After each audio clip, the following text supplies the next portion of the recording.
Yeah, I mean, I think so prior to the pandemic, the average was about 3 to 5 months for you to find a job, to start putting your resume out there, going on the interviews, getting offers, and starting something new. Now I'm seeing it go more to like 6 to 9 months. So it is a lot longer to nail a job, and I'll tell you why that is. For the reason, and so that's why I would recommend having at least a year. So we used to suggest have 6 months worth of savings. I would suggest have 12 months of savings now because the hiring trend it's longer now. Why? Wow. Companies are no longer doing 1 or 2 rounds of interviews. I have clients that are interviewing for multiple companies. They're already in rounds 8 or 9. Why is this happening? Because of this hybrid work model. Now, companies are not subjected to just their local candidates. If they're offering these remote positions, guess what? They have a pool of candidates around the world.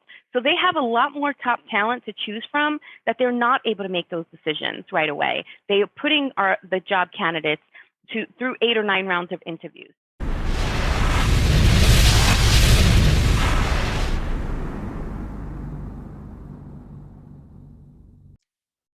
My guest today is Bonnie Negron, the CEO of Bonnie Career Services. She's an executive leadership award winner and is certified as a career, life, and leadership coach, professional resume writer, online profile expert, and behavioral consultant. She's been featured in the HuffPost, Monster, and New Jersey Mom media outlets. For nearly 20 years, Bonnie has interviewed, hired, trained, mentored, and partnered with individuals at all corporate America levels while holding leadership roles in administration, IT, human resources, operations, project management, and finance. She's here with me today to talk about the Great Resignation, why it's occurring, and the best way to find a new one if you quit your old one. Welcome to the show, Bonnie. Hi, thank you so much for having me, Steve. Pleasure to be here. Yeah. So let's talk about this, the Great Resignation. I've seen a lot about it in the news, and I'm sure the listeners out there have heard of it. What is it exactly, and why is it happening? Yeah, well, it's definitely happening. Some people were questioning, if it was real or not, and it is real. I mean, just as of August 2021, there was 4.3 million Americans that left their job, according to the U.S. Labor Department, and that's almost 3% of the national workforce. So amazing results there. But why are they doing it? Quitting has a lot to do with reasons that we're all used to, right? And they're having issues with their job, low morale, issues with their boss, being underpaid, right? A lot of that. Mm-hmm. Feeling underappreciated, seeking more compensation. So a lot of that.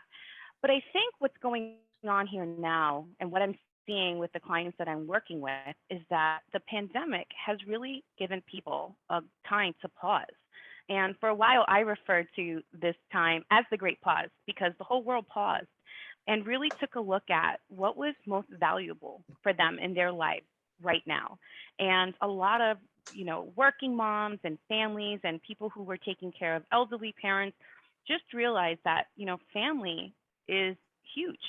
And having that work-life balance and having that flexibility and still being able to do the job, because us as a society proved to corporate America and to leaders of organizations that you can get the job done working from home. Mm-hmm. And so that shift, and it's what people have been asking for a long time. And some companies were on board with it, but now the pandemic forced companies to be on board with it. And Mm-hmm. so now that we've seen this shift in how work can be conducted, now you have people knowing that they want more for themselves. Mm-hmm. And so that's where the Great Resignation came in. So people are identifying elements of their jobs that they've either always haven't liked, or because of the shift in the way businesses do business because of the pandemic, they want something out of their jobs that they're not getting now. Yeah. Can you tell us a little bit about what those things are? What workers are looking for now that they're not finding in their current employment? Yeah. Well, so some of it is, what first things to ask yourself, right? And for people who are considering maybe leaving their job, you want to ask yourself questions, right? Mhm. Do you dread going to work? Are you feeling physically or emotionally threatened at work? Maybe your skills are becoming obsolete because the newer generation is coming in. Maybe you're bored. There's no room for advancement, or a lot of companies have went out of business or are restructuring now Mhm. and changing how their organizations are running. And so this has a lot of people also wanting to jump ship and say, I want to leave before I'm kicked out as well. Uh-huh. So the pandemic put a lot of that. And then there's some people with a lot of these mandates that are going on. They also don't, they have personal reasons why they don't want to go back to the office. So you're seeing just a lot of more people wanting to leave because of what's going on in our environment, but they also have the confidence because with companies that are going out of business and industries that are not doing well, there are industries that are flourishing. There have been Mhm. new businesses that have been created. So believe it or not, there are jobs out there, and not just at the low level, but also at the higher level. Mhm. And so Well, people want to jump into these positions. Well, it seems to me that one of the factors I've seen in the news, you mentioned mandates and everything by companies, is as the pandemic hopefully is winding down, companies are starting to say, well, it's time to come back to the office, and they're concerned about whether people are vaccinated and everything else. It would be fair to say that it's people are now that they've had a taste of the work from home experience and environment, want to continue that once the pandemic's over, and maybe their current employer isn't looking to do that. Would that be fair to say one of the big factors in the Great Resignation? Yeah, absolutely. I mean, you heard it in the news too. A lot of the people that have left corporate America have been women because childcare has been an issue. Uh-huh. And now there's a lot of regulations. Students still have to quarantine in certain areas of our country if they're exposed to COVID. So what happens when their child can't go to school or they're sick? And so there's a lot of uncertainty, with childcare too, which is playing a factor. The majority of the people that are leaving are women. Mhm. And of course, the cost of childcare these days, if you're able to work from home, I guess they're experiencing, a lower cost of living because they no longer have to pay for childcare, after school care, things like that, because the children are coming home and mom and or dad are home working, and they're Right. able to do that. So there's an economic benefit to workers, in addition to the convenience, not Right. only of not having the cost of childcare, but a lot of commuting costs, tolls, parking, gasoline, that sort of thing. Yeah, saving That's very saving on attractive. lunch. I mean, there's just a lot of benefits, from working, being able to work from home. And at the end of the day, if they're able to contribute to the organization and really get the job done, that's what has been the motivating factor, Mhm. knowing that, I can still have a flexible schedule, tend to the needs of my family, save money, and make a contribution and continue to grow my career for a company that values work-life balance. Mhm. And, there's many companies out there now that they're offering a lot of incentives to come on board. And so, it just becomes enticing. People are saying, I get a lot of calls from clients now that they want to update their resumes and LinkedIn, not because they have to look for a job. They actually are in a good job. They feel their stability and they're making good money, but they're like, there's so many jobs out there. I want to make sure that I'm not missing out on anything. So I want to know what's out there and I want to be ready should an opportunity come across, my inbox or, in person, and I want to be ready. So I have more of those calls lately Mhm. than people who are out of jobs and needing to find something else. Yeah.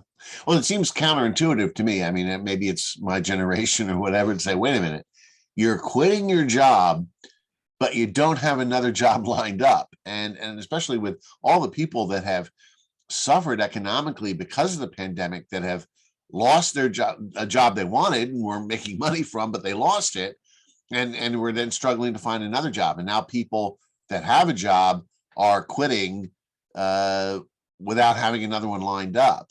Right. Is this something that you would necessarily recommend people do? Should they, quit before they have something lined up, or should they start their search now and then quit when they have something else? Yeah, I mean, I'm with you. I'm an advocate that you should have some savings, to hold you over before you quit. I'm definitely with you there. But we are finding with this Great Resignation that that is the case. The majority of the professionals that are quitting are those who are more, mid-career, senior level positions, who have that stability, who Uh, do have the savings and can quit, and they want to see what's out there, and they want to take a pause and a break to see, what's next for me.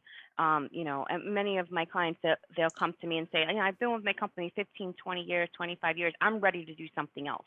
uh, So they can afford to take that break, and go. You find that a lot. And for the younger generation, they're quitting, but they're with their parents, the ones that are quitting too. So you don't really see much of the Great Resignation people that have no savings or have a buffer and then quitting. That's definitely not the demographic there. okay, so people that are doing this and are part of the Great Resignation, from what you're saying, sound to be like people that either have the savings already set aside or have very low overhead or living expenses because they're living in mom's basement or something. So they're Exactly. able to do that. So if someone does this, what is your recommendation as far as the average time it takes to find another job in this job market if you quit? How much savings should you have to cover your living expenses if you should do this? Quit before you have something else lined up. Yeah, I think so prior to the pandemic, the average was about 3 to 5 months for you to find a job, to start putting your resume out there, going on the interviews, getting offers, and starting something new. Now I'm seeing it go more to like 6 to 9 months. So it is a lot longer to nail a job, and I'll tell you why that is. For the reason, and so that's why I would recommend having at least a year. So we used to suggest have 6 months worth of savings. I would suggest have 12 months of savings now, because the hiring trends, it's longer now. Why? Wow. Companies are no longer doing 1 or 2 rounds of interviews. I have clients that are interviewing for multiple companies. They're already in rounds 8 or 9. Why is this happening? Because of this hybrid work model. Now companies are not subjected to just their local candidates. If they're offering these remote positions, guess what? They have a pool of candidates around the world. So they have a lot more top talent to choose from, that they're not able to make those decisions right away. They are putting the job candidates through 8 or 9 rounds of interviews. So imagine what that's like. It's very frustrating for job seekers to have to go through that many rounds, but it's happening. So 8 or 9 rounds, it takes a lot longer for them to make a decision now, and you're Mhm. up against a much stronger competition than you were in the past. So it sounds to me like if people are quitting and they want a job where they can work from home or work remotely, to some extent that's working against them. Whereas the companies that want people to come into the office are hiring from a smaller pool of Right, candidates that are within a certain geographic area. So right. if you were to interview for one of those jobs, it seems to me from what you're saying that it would take less time to find a job. But if you're competing in this market where there's a much larger pool, it'll take you longer, right? Absolutely. Absolutely. And so that's always something that I speak with my clients about when they tell me, I want to get a remote job. Here, so know what you're up against. It's a lot more difficult. And if you're depending upon how far they expand the job pool, I mean, you're talking about they may be able to save money on salaries. So, for Hmm. example, they if it's something in Midtown Manhattan with a very high cost of living, and they'd have to offer a higher salary to get someone in the area to take that job. If they can recruit from anywhere in the country, or really anywhere in the world where cost of living is much lower, they can pay a lower salary for that and save more money, right? So Right, you're right. competing with And that also. absolutely. So you're seeing that, right? Mhm. So it's really, you have to really look at your situation and Mhm. definitely not quit your job until you've really evaluated all the different variables that come into play. Geography plays a factor, salary, any training and requirements that you have to consider. Really Mhm. understand what it is that you want. Really paint that picture of what that ideal job is, Uh-huh. and know what it is that you want, and do the research before you quit. It's really important, because some people just would say, hey, I'm going to work from home, but it's really not that easy to get those jobs that pay well, that offer great benefits for those work from home positions. And the work from home could also be temporary. So that's also something that individuals want to look out for. And Uh-huh. now companies have been putting those on the job descriptions. This is a remote position up until 2022 or 2023. So that could change. So you also want to do your research and be aware of, is the work from home solution a temporary or a permanent one?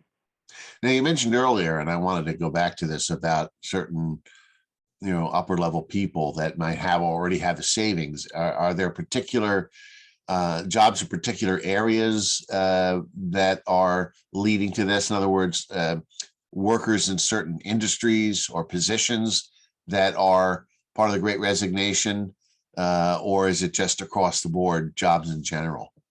Yeah, I think across the board jobs that, at director level, most likely to C-suite professionals Uh, that are able to make this jump. But definitely, in like, there's a lot of movement going on in healthcare and high tech industries.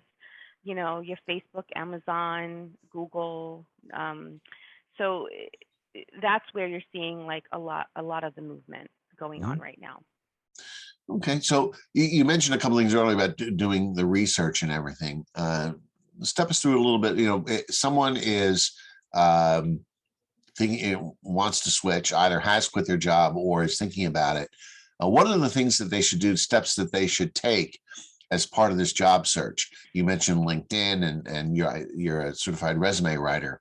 What are the steps that they should be taking to get ready and to go through this process? Yeah. Well, first, it's to understand what is the reason for wanting a change now, Uh, right? Really look at some of those reasons. Is it health reasons, personal reasons, just passion, being bored? Because that's going to play a factor too in the type of, what's going to be the next step for you.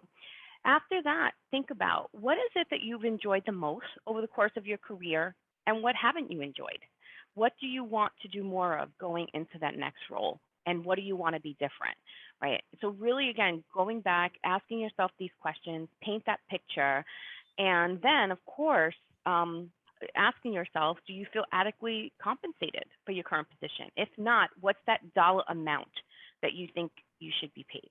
mhm, And then what benefits would you like in your next career? And not only looking at the baseline salary, but looking at incentives, bonuses, um, relocation expenses, health insurance, dental, vision, childcare, 401k, what is it that you're looking for? Tuition reimbursement, uh, depending on what level of the career you're at. And if you were asked to describe your perfect job, what would that look like? Ask yourself the job title, the industry, the location, employer size, small, middle, Fortune 500. What would be your responsibilities? And then identify, like, what are the top 3 skills that you have that would be most important, that will serve as the foundation for your story. mhm, Companies are all about stories today. Resumes have to really tell that story. So mhm, once you can ask yourself these questions and identify these answers, it's then you got to get that story ready on your resume.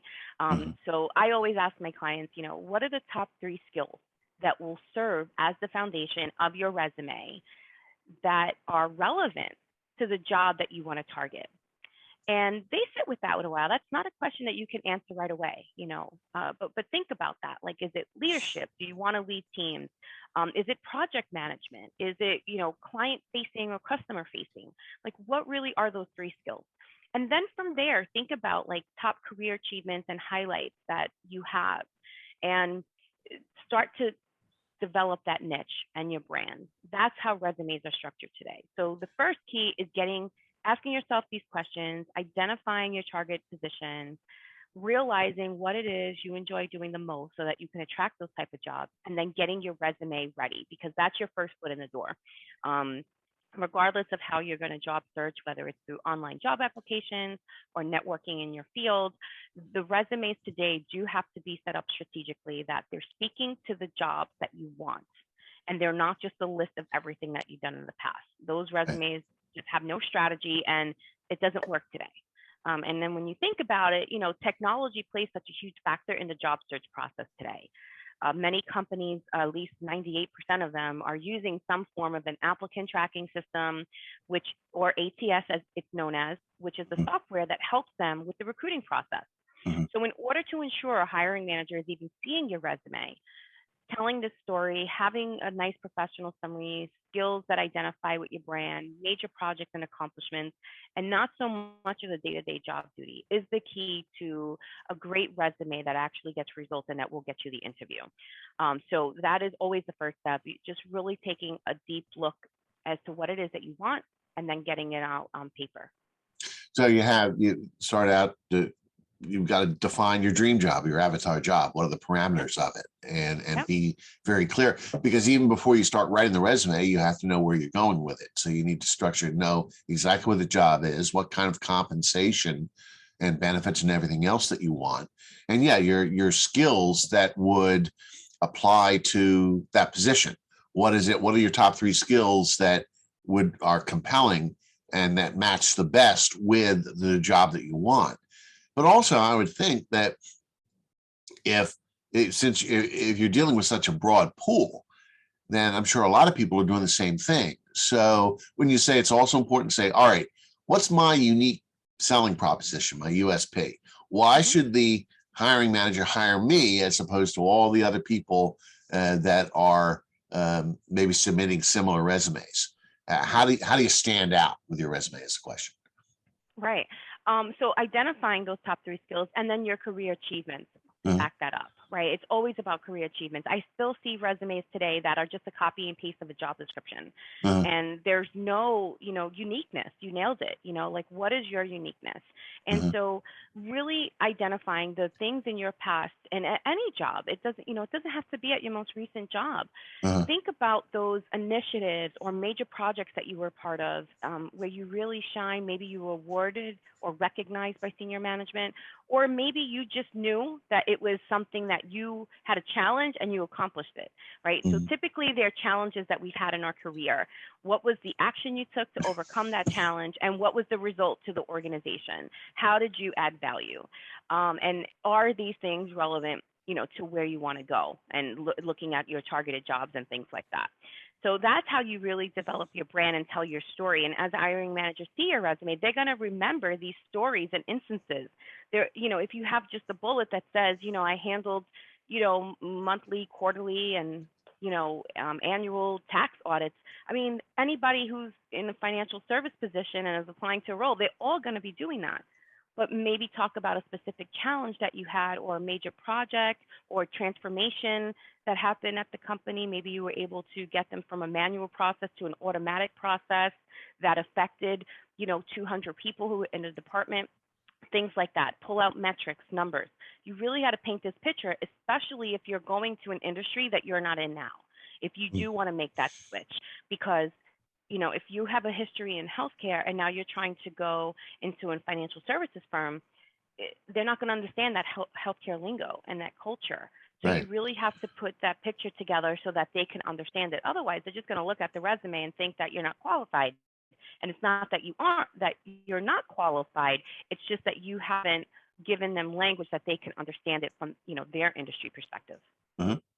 Well, and certainly the more you make yourself stand up as far as why they should hire you rather than somebody else, commodities are cheap, and you don't want to be a commodity in the job market, especially with this large pool. And we talked about, they might, if they're hiring remotely, they might hire someone from a lower cost of living area and not offering the salary that you're looking for and need. So how do you justify to this employer that they should spend more and not only hire you, but spend more to hire you, right? Yeah.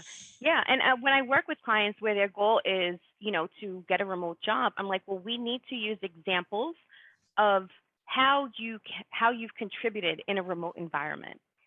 Okay. So really, and a lot of people think, well, the first time that I worked remote was during COVID. Great. Let's talk about that. Were you still able to accomplish projects? So now if you're applying for remote positions, and your resume is not speaking to challenges that you can say, I did this while working remotely, you're not really, setting your case up. So think about that too. If you do want to go for a remote job, your resume should be speaking to your skill set in a remote environment.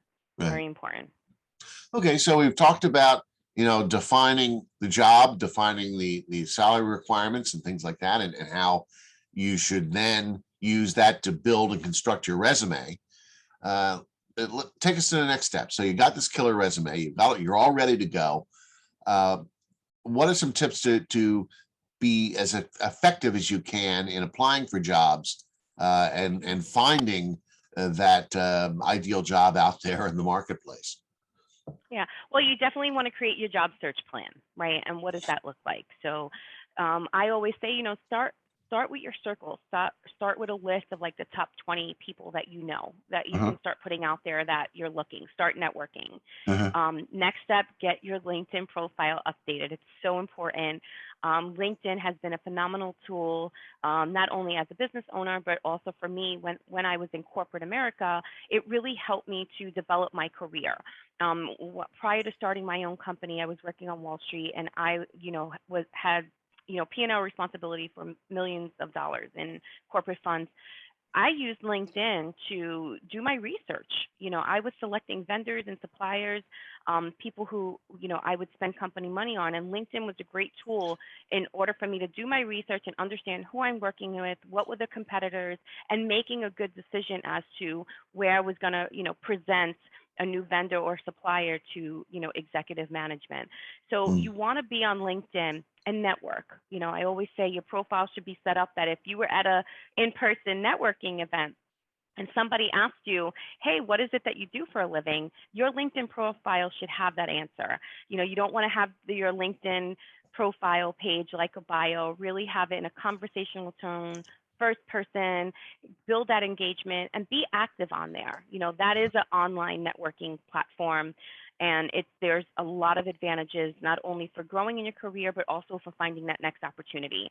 Follow the companies that you want to be at. Because you've identified what your dream job is and you thought about the type of companies you want to work for, you can go on LinkedIn, follow them, connect with people at that company. That's a platform for job searching, and really network. I can't tell Mm. you more. You can have the great resume, the great LinkedIn profile, but you also can't just sit there and just send out resumes. It's not the only, it's not the most effective strategy. You do want to still get in front of people, make calls, speak to recruiters, talk to friends and family, people that you've worked with in the past, let them know that you're looking, and attend events, right? I mean, even throughout the pandemic, a lot of people were so used to doing networking events, and that all was not an option. I always would say, hey, go on Eventbrite. Eventbrite.com is a great tool. If you're in a healthcare field, look for, healthcare happy hours or healthcare networking events or healthcare job fairs. If you're a woman in finance or you're an executive leader in, pharmaceutical company, go on the Eventbrite and look to see like what are some industry job fairs going on or networking, meet and greets. A lot of that is going on both for virtual events and in-person events. So Mhm. you can always find things that are suited to what's going to work best for you so that you can meet people, because networking is still the number one way to find a job. But having that job search plan, being easy on yourself is key. I know so many people that have said, well, I'm spending all these hours a week applying to jobs. Really put a cap for your own, mental health. Put a cap on the amount of hours you're applying for jobs. Spend Uh-huh. some more time learning new skills. Spend some time networking, speaking, getting in front of people, whether in person or virtual. It really does help. So having a concrete job search plan with different avenues in which you can look for opportunities, is the best bet. Don't just rely on applying to job boards, even if, that's something people tend to do, but I do want to advise, against that. And I've heard of some other sites as well. Sites like, was it Indeed.com or Glassdoor.com? Are those effective sites or tools to use in the job search? Yes, absolutely. So you still have monster.com, Indeed, like you mentioned. Google Job Boards is Google Job Search Boards is great. I love that. What you can do is you just go to google.com and you can search, let's say, your project manager and project manager jobs near me, or the city that you're willing to relocate to if you're going to, let's say, the Bay Area. So project management jobs in, San Francisco. And what it does is it gives you a list of jobs from all different websites. So this way you don't have to go to LinkedIn and Indeed and Monster and check each board. You could do a Google search on the jobs, and then it'll tell you where that position is posted. So you're not physically applying through Google, but it'll tell you this job is on LinkedIn, this job is on theladders.com, which is another great site, ivyexec.com, right? So we'll have like where that position is posted, and then you can go directly to that website. So it does save you searching time when you use the Google job search engine, and you can also set alerts through that as well and get an email in your Gmail account each day or weekly, however you want to set that up. Okay. All right. So you've defined your dream job, your compensation. You've got this killer resume that you've created based on that, strategically based on that information, and you've found some jobs through these various websites and search tools, and you've applied, and then they reach out for an interview. What do you recommend people do in preparing for that interview? Yeah, practice, right? Definitely practice. You can record yourself these days. We have so many tools and gadgets that help us to do that.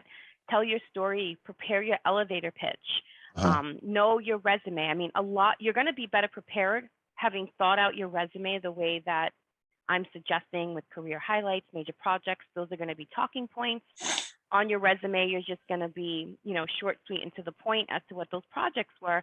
And then when you get to the interview, you can dive into more detail about what that's like.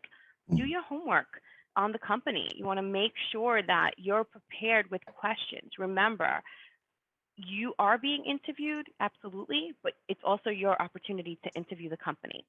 Know what you're getting yourself into.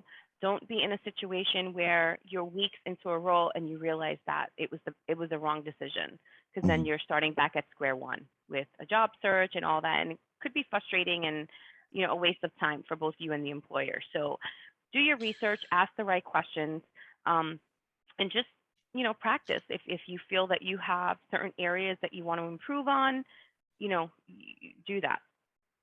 So you talked about asking questions or whatever, and you're interviewing them as well. I would think that a hiring manager would be impressed if you ask intelligent questions and informed questions that show you did your research on the company or are interested in it, and ask these questions, that you put in that extra effort.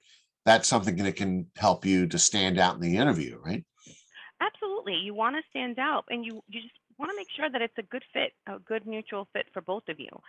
When you've walked through before, asking yourself, what is it that I enjoy? What is it that I don't enjoy? Those questions alone, before you've even developed your resume, is going to make you realize what it is that you're looking for in a new organization, right? What is their environment like? What would a relationship with your direct supervisor look like? Is that a person who's in the office, not in the office?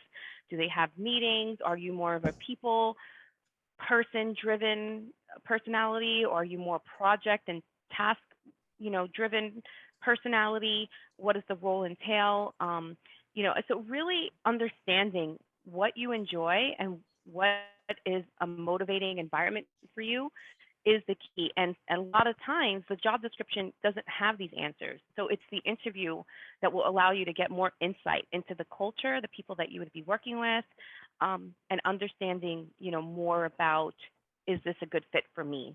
You have to really ask yourself that question. And when you're not in a job, sometimes you're not thinking straight, because then you just want to get a job to get a job. So it's just really important that you go to the interview not in a needing that job, but in a more calm way, to make sure that you're showing up as your best self and that you're ready to answer the tough questions, and be ready to ask great questions as well. That's really important. And just one more note that I wanted to make regarding that, try to have your resume done before you resign or leave the job, because I have worked with clients that they wait until they're out of a job and they try to do their resume, and it is more stressful, or they decided to quit, take a couple of months off before diving into the job search, and then they don't have access to the data of where they were at, and they're doing things off memory, and it's not the most effective document that it could be, or quality document, right? The resume. So if you are considering about leaving, I would definitely make sure that you have your information, if that's performance reviews that you've had, major projects that you've worked on, have that data to be able to speak to challenges, because once you quit, you don't have that data anymore. So Right. it was another important point that I thought about earlier that I wanted to make sure I didn't forget. So you said be prepared to answer the tough questions. That leads me to my next question, which is, what are some of those tough questions? Are there some common questions that are asked in interviews these days that when you rehearse your interview, you should be prepared to answer? Yeah, well, when you think about it, companies are hiring you for one reason. They have a problem that needs to be solved. Your goal in an interview is to figure out what that problem is, Mhm. and provide them with how you can give them a solution to their problem. So the tough questions are going to be around that. If the position was vacant for a year, if their revenue's down and they need somebody to come in and pick it up, if they Mhm. have no marketing strategy, or whatever. I mean, there's definitely a problem that there's a reason why they're hiring, or there's substantial growth, they can't keep up with the work. What is that problem? Yeah. And then your questions are going to be based around that. So being prepared to understand, what their problem is, so that you can provide the relevant information that will prove to them that you can solve their problem if they hired you. That's the key to an Mhm. interview. And there's also one question that I've heard that is sometimes asked or often asked, I don't know, but that depending on how you answer it can put you at a disadvantage. They can ask you, well, what are your salary requirements? Hmm. And that could force you into a situation where you're kind of bidding against yourself, or they ask, what were you paid at your last position? They're trying to get some information to see what your price point is, Yeah. when you really want to have them offer you a salary. So how do you recommend people deal with those types of questions? Well, in certain states, they can't ask you what you were making in your Okay. prior role. So definitely know what your state laws are, because that is illegal in some states. Okay. So what they need to ask, the majority of the states, that is illegal. So there are some states where they can still ask you what you were making. Uh-huh. You want to first know that number, and if it's a range, let it be, a smaller range. So if Uh-huh. it's 140 to 160, you don't want to have a range of like 150 to 200. It's just there's Uh-huh. so much wiggle room there. Keep the range anywhere, like a $20,000, difference. And if you have a number, you have a number. You don't always have to give a range. Now, my first thoughts are, okay, when was that salary question asked? That's also going to make a determination as to what you should respond. If it's in the beginning and you don't have a lot of information about the job and what it entails, you're not ready to give a number yet, or even Uh-huh. a range. You need to Uh-huh. know more about that.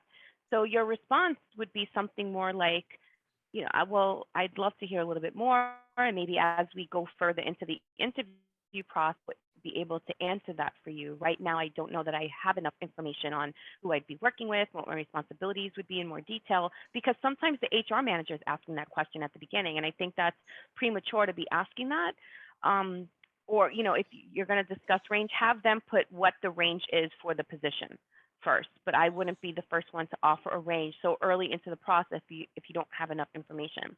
Now, if you're several interviews in and you do have enough information to answer that question, then you want to look at the full compensation package. Make sure you have that. Uh-huh. Again, not just going off the base salary. What are the perks and benefits that are coming along with it? Because it could maybe be like a 10 $1,000 increase in your salary, it doesn't seem like a lot. But if you're getting stock options, a month vacation, extra stuff, when you factor that in to what it is that you have at your current job, maybe health insurance is 100% covered, where now you're paying 60%. You really have to look at all those numbers, right, and figure out what is going on. So you want to ask these questions before you put a number out there. Know what the full package entails, and then when you're ready, put that number out there. Do your research too. That's another thing that will help you feel more confident in that number. But you want to take a job with a number that you really are happy about. Because if you go in and you've accepted less than 20,000, you're already setting yourself up to be unhappy at that position. So if it doesn't work out, then it doesn't work out. That means that that job wasn't for you, right? So I always suggest to, really look at the full compensation package. And you can also use tools online like payscale.com. LinkedIn Salary Data has a nice tool where you can go in, put the title that you have and the location that you're at. So it goes by, geographic markets. And you can kind of get an idea of what is the average compensation, both base and, full comp in a certain position. So there's enough information online too that will have you feeling that I'm not going to be asking for too much where they're going to be turned off by it. You should never feel that, because you have a lot of data access online. Yeah, the danger, of course, in when they ask for salary requirements is, they could be willing to offer you $180,000 plus benefits or whatever, and you throw out there 150,000. Well, you just underbid yourself, right, and lost quite a bit of money. But if you do your research, and as you say, if the interview process goes this deep, and you have the ability not only to do the research initially before the first interview, but also to gain information during the interview process, then you have a much better idea of what they're looking to offer or what you're looking to compensate. So you're less likely to bid against yourself. Exactly. So, all right. Well, the final question I have for you, and I mentioned at the beginning that your company is Bonnie Career Services. Then our listeners out there say, "Wow, this Bonnie really knows her stuff, and maybe she can help me find a good job." What kind of services do you offer? How can you help people to get their next job after the Great Resignation, or if they're transitioning from a job they already have? Yes, thank you. So, you could just reach out, set up a free career chat with me at bonniecareerservices.com/contact. We'll have a one-on-one career chat with me directly to go over what your needs are, what your background is, and what I can do to help support you in your next career goal. We are a career services firm, so we offer a full range of services from resume writing to LinkedIn profile development. I serve as a career coach, so I help you to prepare for your interviews, salary negotiations, job search strategies, LinkedIn training. If you need help with networking and how to really get that started and kick off your job search, I'll walk you through how to do all that, whether in person or a virtual environment.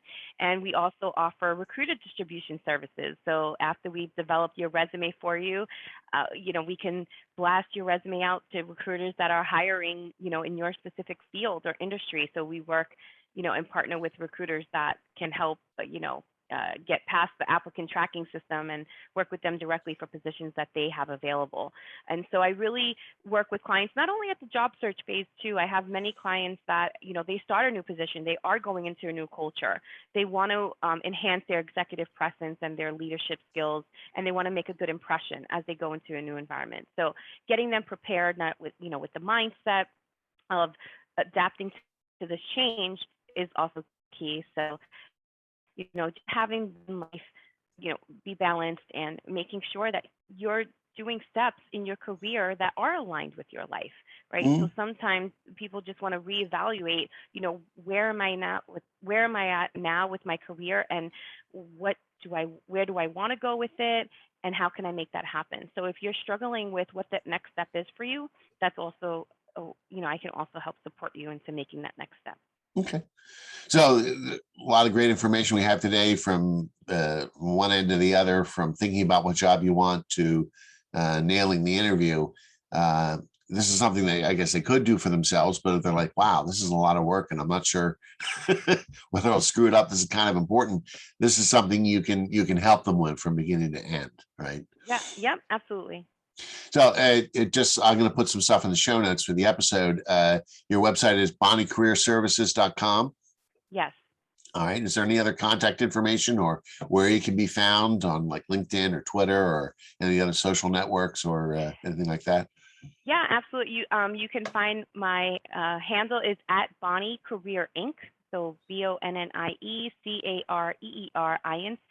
and I can be found on LinkedIn, Twitter, Facebook, and Instagram. Or you can connect with me on LinkedIn. Just search up Bonnie Negron, and I'll be happy to connect. All right. Sounds great. Well, thanks for all the great information, Bonnie. And I'm sure that'll help a lot of folks out there trying to find the next dream job after quitting their old one or trying to transition away from their old one. Yes, absolutely. Thank you so much, Steve, for having me. All right. Thanks for being on the show. Okay.